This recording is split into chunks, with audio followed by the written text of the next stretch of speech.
मूक नाईकच्या दर्शकांनो, धर्मराज गायकवाडचा आपणास नमस्कार। रात्रीच्या बातमीपत्रामध्ये आपलं स्वागत आहे। तर आपण जाणून घेऊयात आजच्या पोलीस डायरीमधील झालेल्या घटनाक्रम। दारू पिऊन वेगवेगळ्या कारणाने सतत शिवीगाळ मारहाण करत केल्या प्रकरणी आरोपी चिंचोली क्रमांक 1 येथील आरोपी सुनील मोतीराम राठोड यांचे विरुद्ध 504 506 प्रमाणे गुन्हे दाखल करण्यात आलेले आहेत। तर दुसरी घटना म्हणजे घरासमोर उभे असलेल्या मोटरसायकल व स्कूटीला लात मारून पाडल्या प्रकरणी तसेच अश्लील शिवीगाळ केल्या प्रकरणी फिर्यादी शराफत अली उर्फ मजनू शाह इद्रिसी यांच्या तक्रारीवरून आरोपी राजू अजित घोंगडे यांच्या विरुद्ध कलम 504 506 प्रमाणे गुन्हे दाखल करण्यात आलेले आहेत।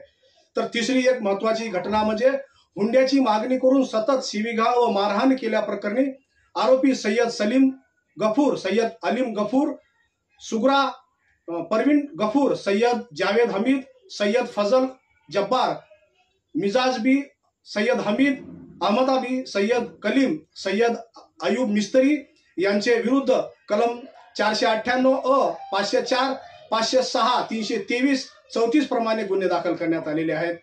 तर चौथ्या घटनेमध्ये तुझ्या मुलीला गावी का पाठवले म्हणून फोनवरून शिवीगाळ व धमकी दिल्या प्रकरणी आरोपी विशाल शिंदे राहणार मानोरा यांचे विरुद्ध 507 प्रमाणे गुन्हे दाखल करण्यात आलेले आहेत।